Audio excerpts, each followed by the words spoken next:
It's a zero latency mixing plugin, and it includes much of the DSP from Ozone.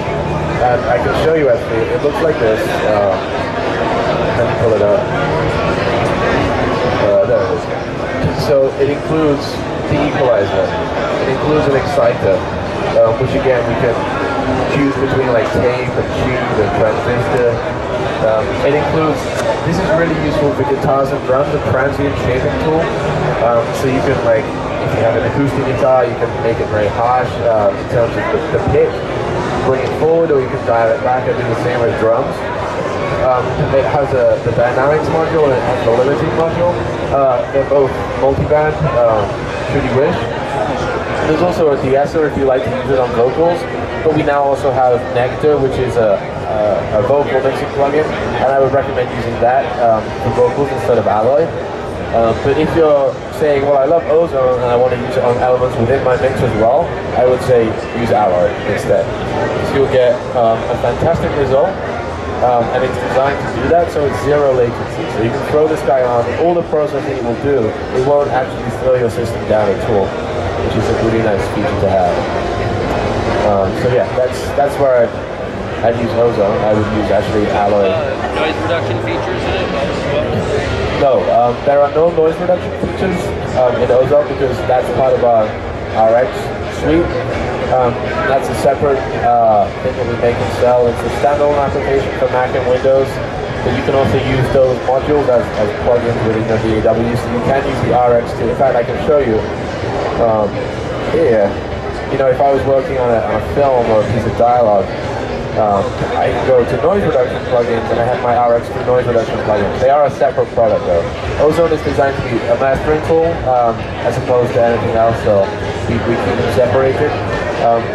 Interestingly though, in the RX2 standalone application, it does come with third-party plugin hosting, so you can open Ozone within RX as a standalone. And that is useful. There was, in fact, this weekend, I was doing some restoration with Frank Serafini. He came by and did a demo. We were working on a piece of audio that was severely damaged. There was no frequencies above 5K.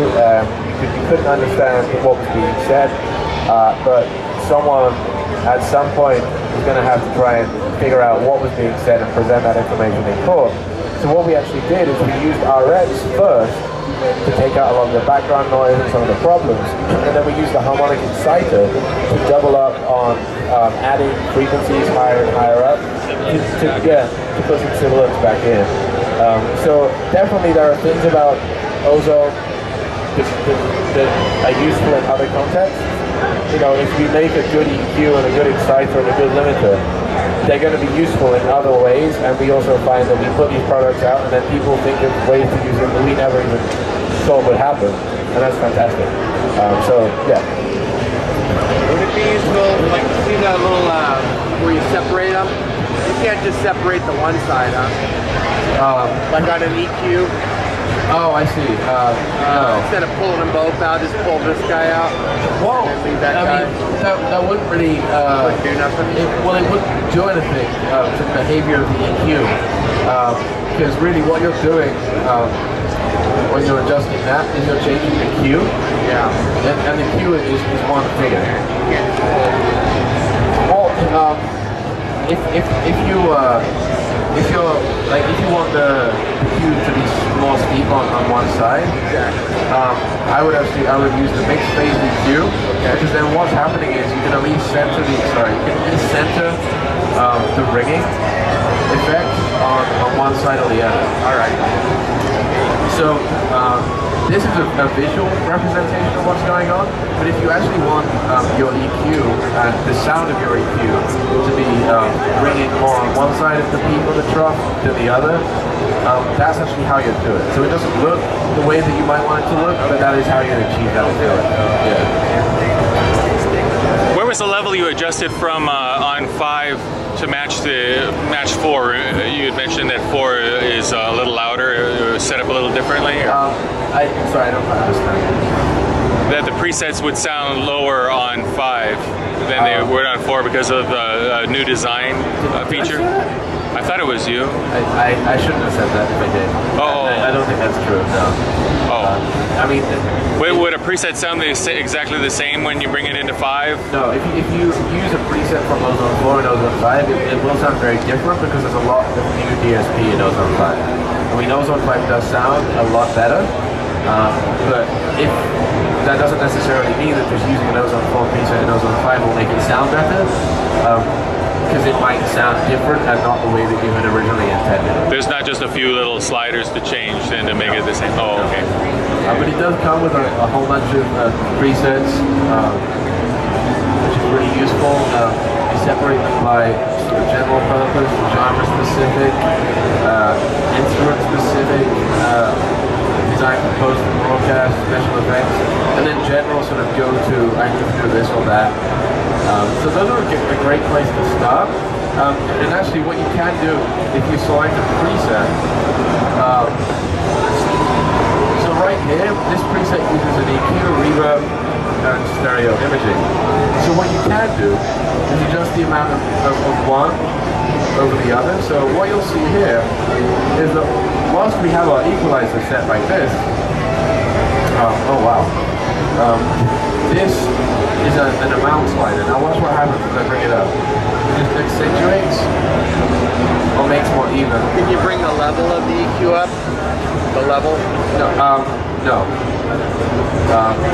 What I would do is just either bring the level up here, or I would bring the level up with my dynamics. We do have a lot of options in the EQ to change how it's displayed and how we see. If you did want to look at level in more detail, you can add a grid behind this. And also, you'll notice when I press play, we also see the spectrum happening behind the EQ, which we would, I think, we were one of the first companies to do. And this was when I was a very young lad, much shorter than I am now. So I can't claim to have been there when that happened. But it's again, it's always about visual feedback. We want to try and help people understand what's going on, or just get a better result by being able to see what's going on. Is there like a declipping feature, like if you get it like where you're getting that brick wall thing, but maybe something goes over and you don't see it? Is there like a declipper that will catch it so it definitely won't go over? To avoid clipping, I would do one of two things. First of all, I would bring my margin down a little bit. So if I'm getting clipping, if I'm going over my dynamic range, because really when I'm limiting or compressing, I'm reducing my dynamic range. So I have less headroom. I would bring my margin down. I would also turn into sound protection on. And those are the two things I would do to combat clipping. And also, if you're A/Bing a master against someone else's master that sounds louder, well, they might be at 0 dB and you might be at 0 dB and you might still think their mix sounds louder, in which case it's not about turning the volume up anymore. It's about, okay, maybe I make changes in the EQ or to the harmonic exciting. You know, why is that sounding louder to me? Maybe there's just more happening in the mid-range. The way it affects my ear is different. So, yeah. I found like an analog mixer sounds louder than if you try to mix everything in the digital realm. Well, the analog domain is different. It seems like, okay, 0 on there and 0 on the board. I mean, I just master in the digital, but if I try to mix in the digital, they're really, the analog mixer definitely adds more. No, and you know, you may well be right, and also each different piece of analog gear will be different. Also, the only way to truly judge how accurate something is to measure it. So you could maybe, if your mixer is telling you it's 0 dB, you can also get like an SPL meter or something to say, well, is it really? Is it not? Sometimes with analog gear that can change over time. And I'm not saying bad things about analog gear. I love analog gear too. There's a time and a place for software, there's a time and a place for analog gear, and everywhere in between. Hardware, thank you, Jack. Yes. So. Well, in theory, this should get just as loud and just as clean of a sound as, like, say, a Manly Slam, that sort of thing, or you know what I mean? Like, is it worth the $8,000? You know, to that's something your ears will have to decide. Yeah. I mean, there are certain advantages to using ozone. When we have our pro mastering engineers that came in and did clinics over the course of NAMM, now they have the best of the best hardware in their studio as well as software. And sometimes they'll use the hardware, sometimes they'll use the software, and very often they'll use a combination of both. Because really, it's up to them. What do I like the sound of? Sometimes I'll use this, sometimes I'll use that. The advantage of software is that you can do things you couldn't do with hardware. Like each module can be a different type of processing, stereo or mid-side or left-right. You can change the routing just like this, clicking and dragging, moving stuff around. Now you can't really do that in hardware as easily. Of course you can do it, but you can't do it as easily. Speaking of the order, yes. Like if you were using this in combination with like a Manly very new compressor, would you use it analog and then back into the box and then finish it up with isotope? Yeah, if I was using it in combination with a hardware compressor. Just like you would with an L3 or anything. Yeah, what I would do is I wouldn't necessarily use all of ozone perhaps, I would just use independent modules, and I would, in my signal path, I would, send out to the compressor, come back, and then I might have done some processing before the send, and then I might do some after the send as well. But it's definitely, it's really cool when you can start to integrate software and hardware. You get some really good results as well. It's definitely with Ozone 5 being software, there's ease of use is a really big feature. But if you want to,